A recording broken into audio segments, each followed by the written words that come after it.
Hi, everyone. Ashley May, Mike Beer here with the Daily Racing Form. A really good card this Saturday at the Belmont at the Big A meet.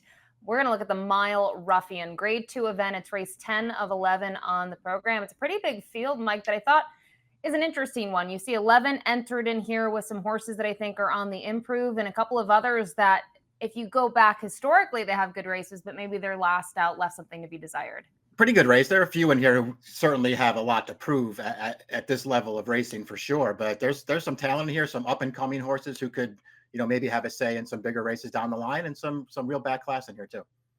We'll look at the Time Form US pace projection for this mile event and expects a fast pace. The inside runner, Take the Money Honey, a 4-year-old daughter of Golden Lad.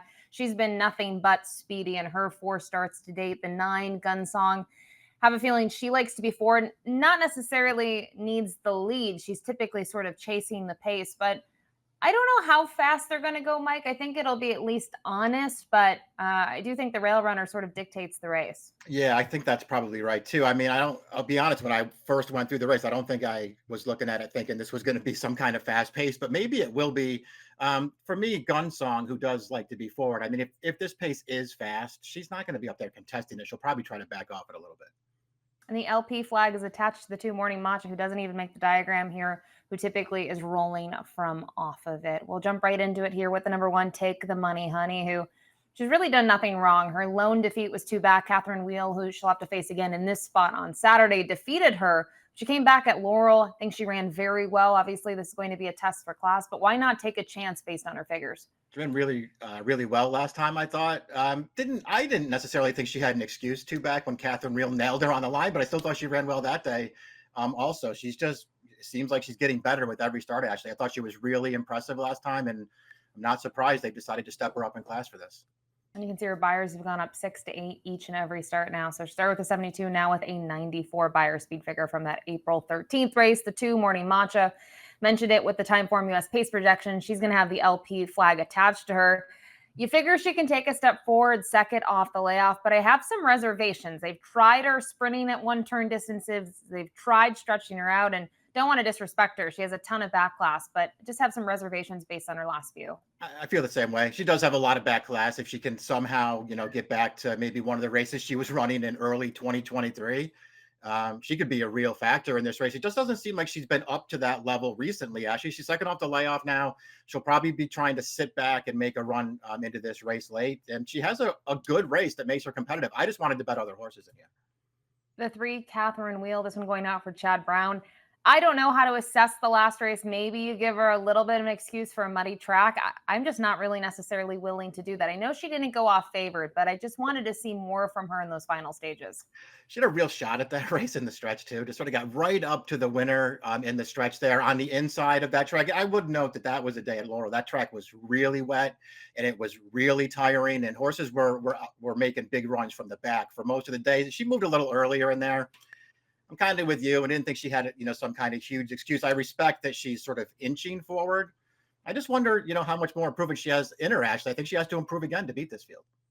The 4, Sterling Silver, we'll take a look at this one for Belmont. We'll actually look at the most recent performance now. This was the first and only time we've seen her as a 6-year-old mare now, fresh off the layoff. And it was a muddy track at Aqueduct, but I thought she did everything right. She was favored in here. It was not a big field. I get all of that, Mike, but the way that she's able to draw clear, I thought she did what she needed to do in terms of a return. Yeah, it's good stuff for her as a now 6-year-old, showing that she can still run just easily the best in this race. And now they'll step her back up. Actually, she's held her own and more than held her own in graded stakes races several times in the past. She is not overmatched by open stakes horses stepping up. She's a really dangerous horse in here. And I think the key there is the grade 2 event 4 back, right? Look at who finished in front of her. I know, again, not a big field, but Ways and Means and Nick Style. Nick Style, I believe, the stablemate, a horse that I've really come to respect. So I think this one's a live one in here. The 5, here's the kicker. One of several in here for Safi Joseph Jr. was able to kind of destroy the field last time out at Gulfstream Park. It was returning to Gulfstream. It was stretching out to that 1-turn mile, and it was a good performance. I'm just curious to see how she's going to be able to handle not only the change in atmosphere, but this level. Yeah, I wonder too. I don't know if she's going to be up for this, but we'll see. She did run really well last time, and they also got aggressive with her in that race, and maybe they'll do that again here, and she'll be part of the pace. She had an excuse 2 starts back when she was behind Catherine Wheel. I don't know what was going on there, but that was a terrible trip. And she just ran way better last time. She's got to run better again. The 6 Dazzling Move is her stablemate, an Ontario bred daughter of Not This Time, who we're not going to look at the Madison. We're going to look at the Royal Delta, which was her first start since the barn change. And I thought she got a really good trip in here. I know it's a grade 3 event. I don't think it was the strongest of groups, but I will say I like that she was comfortable rating, made a move, and she's able to get to the leader in here, Grand Job, who is in front by several at this point, and then she gets by and almost wins by a length. Yeah, kind of a tough call for me with this horse because she wasn't really, for her prior trainer, she was good, but she wasn't really competitive in stakes races. And I guess when you look at this, you say first time Saffie Joseph, and he improved her and she wins a grade 3, but her figure didn't improve at all. It's not like it was a fast race. And then they moved her up into the Madison last time and she was just no match. I don't know. I didn't really know what to do with her, actually. I ultimately decided I just don't like her that much. And I kind of hope she gets better a little bit here. The 7 is up next here, and another one, Saffie Joseph Jr. So 5, 6, and 7 for him. This one fresh off the barn change. Another daughter of Not This Time, who, I'll be honest, kind of following the Oaklawn Park meet this year, I had some high expectations for her and was disappointed on more than one occasion. I loved the win 2 back, though. I thought she got a great trip. I'm just not sure she's ready for this level. Yeah, I looked at her the same way you did, I think. It's also worth noting too. I mean, Saffie's got 3 entered here. He's got this one also entered at Gulfstream on Sunday in a way easier spot.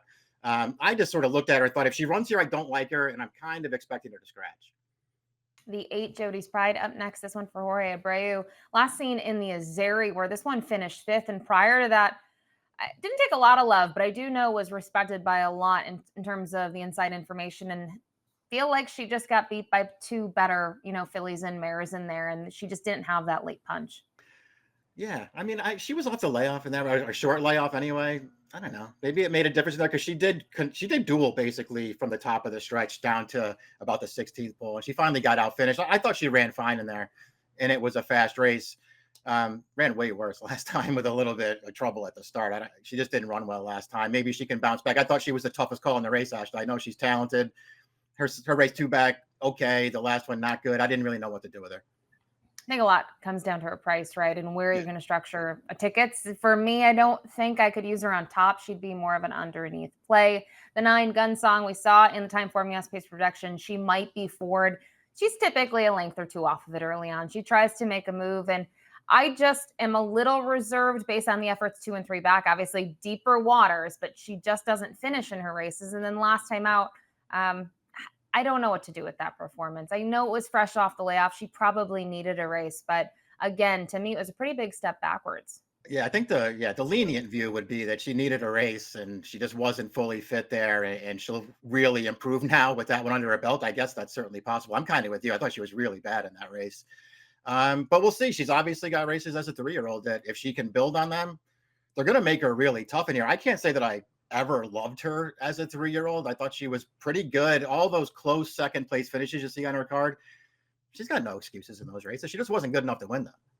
Yeah, kind of gets to that factor of she just breaks her heart every time. So she's really hard to endorse, at least on the top spot. The 10, My Main Squeeze.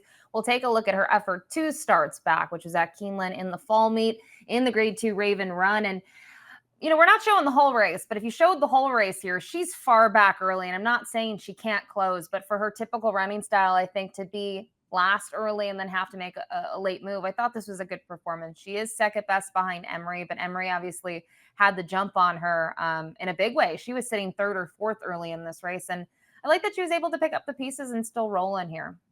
She ran really well in this race to be second. She's also had to start off the layoff in a grade 1 at Keeneland, and she ran really well in that race. An effort that seems like she could really build off it, already improved to a new buyer top in her 4-year-old debut. And I think she can improve again. She's very versatile in terms of distance and running style. So stretching out to the mile, to me, is no issue for her. To me, she's just always been underrated. And I loved her race last time off the bench.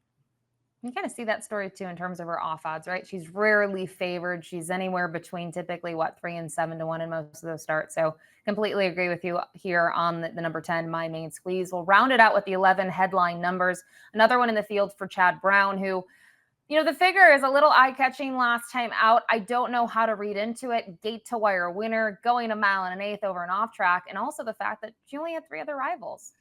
Yeah, it was a really short field in there. It was a wet track, and I mean, I'll respect the fact actually that I think they finally decided they were just going to put her on the lead because they had been rating her in her prior races and it didn't work Mhm. out. I think that was a conscious decision to put her on the lead and see what happens. And she obviously ran a little bit better in there. So maybe that'll be the plan again, and just get really aggressive with her here as they cut back and put her on the lead. I think she's got some talent. I really don't like any of her races. But I don't know. Maybe she can take a step forward here. I didn't want to bet her because these connections always take money, and I think she's going to take money again.